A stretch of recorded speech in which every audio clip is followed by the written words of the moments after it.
3 millionaires say they earn the most passive income from 3 sources. And yours truly was featured. So in this video, I kind of want to do a transparent breakdown of all the things that go behind the scenes of what passive income really is for me, plus what these other 2 millionaires have to say about it.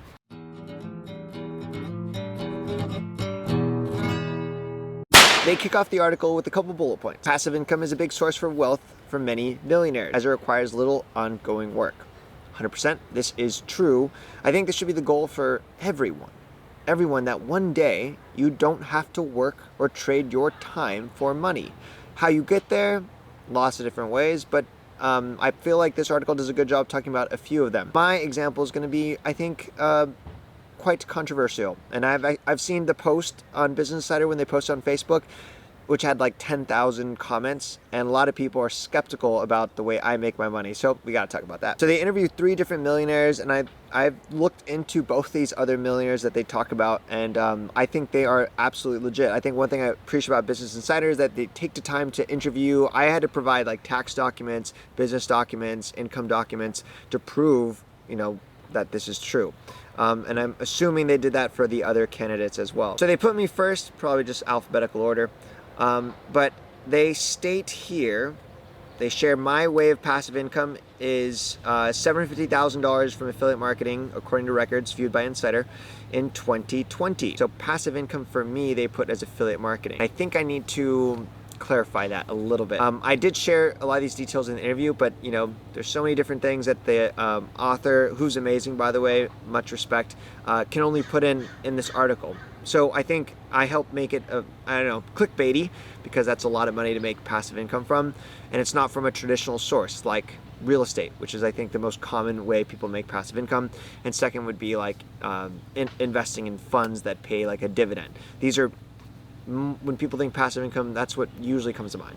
Affiliate marketing though, most people don't even realize what that is and how is it passive. So I want to talk about how much time I actually spend into affiliate marketing and the money that's generated. I was actually just asked this question last week, and I made a TikTok about it. How often do I work on specifically affiliate marketing? For me, today it's an hour a day. For van life, it was more, probably like 20 hours a week. The article also says today Adrian has 3 main streams of income: investing, rental, real estate, and an online affiliate and e-commerce company. But they really just listed my affiliate company as the main source of income because that is the main way I make money today. And I think I just need to take the time to explain how much I work doing affiliate marketing. I answered this question last week on a TikTok, and the answer was about an hour a day. So could you say it is for the most part pretty passive? Yes, but how is it passive? I want to talk about one very complicated thing. I'm gonna try to oversimplify it, and then a very obvious simple thing.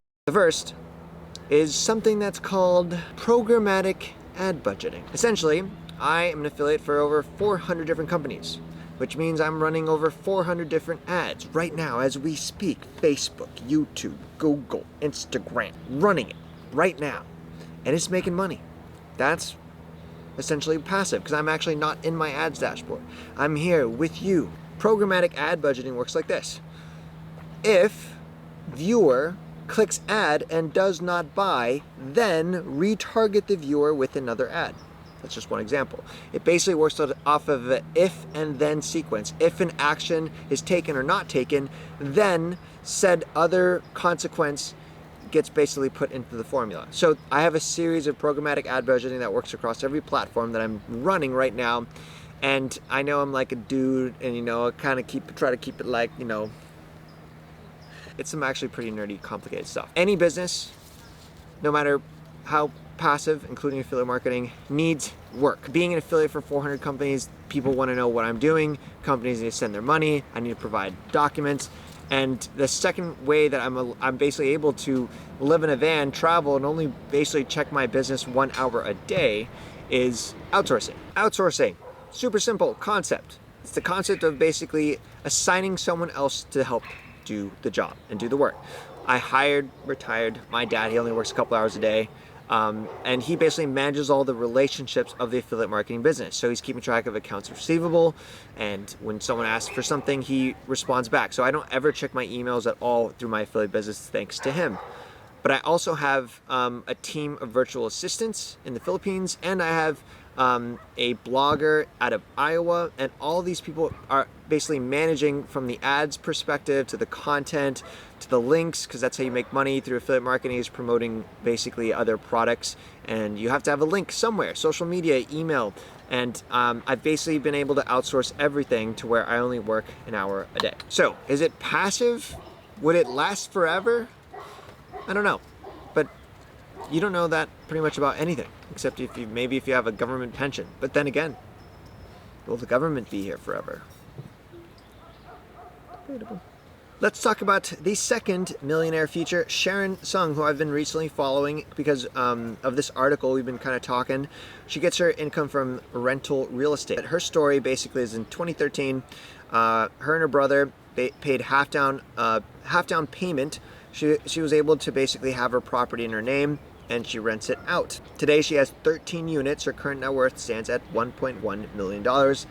Man, love that. And she's 30 years old. Love it, love it. Rental properties, 13 units. I do invest in real estate, but my real estate is different. And I'm not sure, I don't know the full in-depth details of her, but here's what I'll say, and maybe she's doing this, but when you buy a house, a duplex or whatever, or a condo, and you rent it out, you know, you're turning your investment into your primary residence to now a source of income.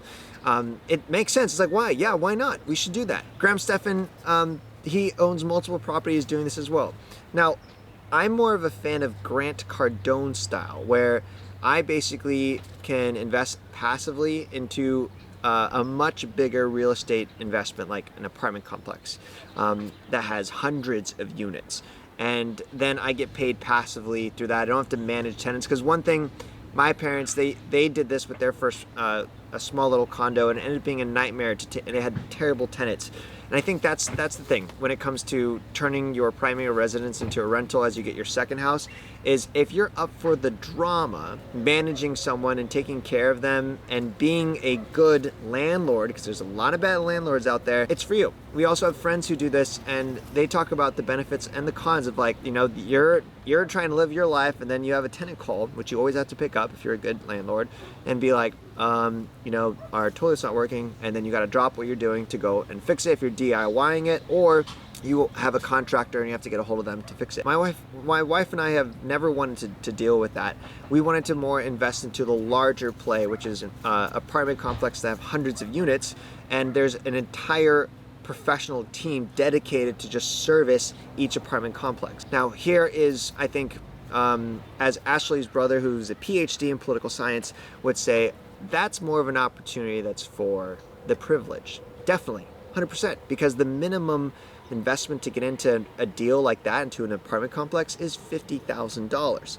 10 years ago, 9 years ago, 8 years ago, 7 years ago, 6 years ago, I did not have the means to come up with this type of investment, but today I can, and it's very advantageous because I can just invest into the property basically appreciates, and I get a dividend every single month. I never have to worry about tenants because there's a dedicated team. I'm talking about my boy, Justin Spalding. We went to college together, and he basically is amazing at helping fund the purchases of apartment complex, and then his team basically manages it. So we've invested with him.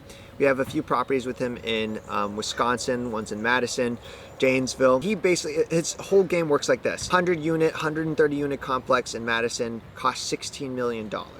So he fundraises enough people to basically put up the equity, and then gets a loan to basically manage that. Then us investors, after expenses, and his job is basically keep 130 units at maximum capacity full, we get paid a pass-through dividend, and him and his team take care of everything. That's attractive for me, the investor, and I hope if you're not in a position to do that, one day you can too, because it's pretty brilliant. But most people don't have the means to do this, and that's why they will turn their primary residency into a rental, or they'll do like an Airbnb out of one room. I think those are all absolutely amazing if you're up for being a good landlord, because we need more good landlords these days. I've had my share of crappy ones. Entrepreneur number 3, Jeremy Schneider, earns passive income from Target Date fun. Jeremy Snyder built an online advertising website for rental properties and sold it at age 34. He walked away with about $2 million in his pocket. Damn, the big exit. It's great. He's now 40 years old and hasn't worked a regular 9-to-5 job since. He's been able to live off his net worth while doubling it in the past 6 years. He did this by reinvesting the profits from the sale of the business.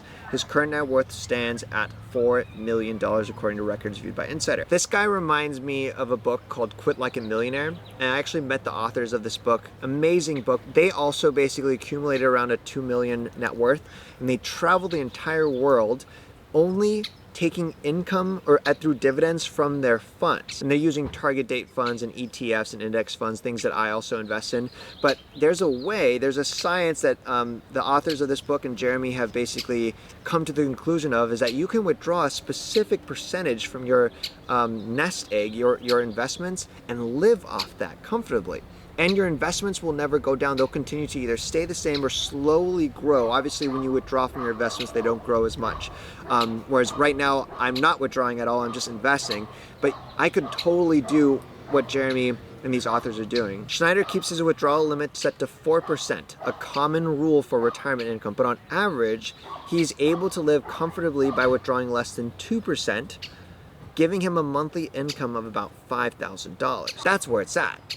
If you're thinking about what does retirement look like, how do you live off your funds, this is it. He has a frugal, $5,000 is a lot of money, but for someone of his net worth to basically live a cost of living, he's living way below his means, and he's only living off that income from his investments. That is just absolutely magical. I haven't had the chance to connect with Jeremy yet, but I look forward to doing that, because I think if he's, trying to teach people or trying to bring awareness to that concept, just like the people who wrote Quit Like a Millionaire, I think that's amazing. I haven't connected with Jeremy yet, but if he is like Christy Shen, who's the author of Quit Like a Millionaire, trying to spread awareness to this concept of basically building a big nest egg, letting that grow, investing intelligently through ETFs and index funds, and only withdrawing a specific amount, 4% or 2%, living frugally while you can basically travel the world or stay in one place. I believe he's in Southern California. It's amazing. Absolutely amazing. So I cannot say more positive things about Jeremy or Sharon in this article, because everyone here has figured it out. And I think that's the one thing you should take away. There is not one trajectory or path to becoming financially free. There's multiple. And these are just 3 examples to do so. If you want to check out the full Business Insider article, you can see the link below. Plus, I'll leave actually 2 more articles I've been featured in recently on Business Insider. One is just a story on me, and the other is a specific breakdown of investments. So a look at my investment portfolio. If you have any questions about finance, wealth, any of these strategies that they're doing or that I'm doing, comment below. I'm an open book. Otherwise, I want to say thanks for watching. Peace and God bless. I feel like I just reached this next level of success. I hope you get here someday. Specifically with the launch of my new program, the Brambilla Method, I also brought 100 people we teamed up to reach this new level, which means we're going to change countless amount of lives. In fact, we already are. But it also means it comes with trolls. People we thought were our friends backstab us. They just want the attention that we are bringing as we all rise. I'm making this video really not for you, but for me. A year from now, where thousands of people will be able to say, the Brambilla Method changed their life. And my 100 people that I align with will all be in such greater position than they already are. As you on your journey move your way to success, be careful for all the people who will try to bring you back down. But a strong mindset is untouchable, unstoppable, and our momentum can't be stopped.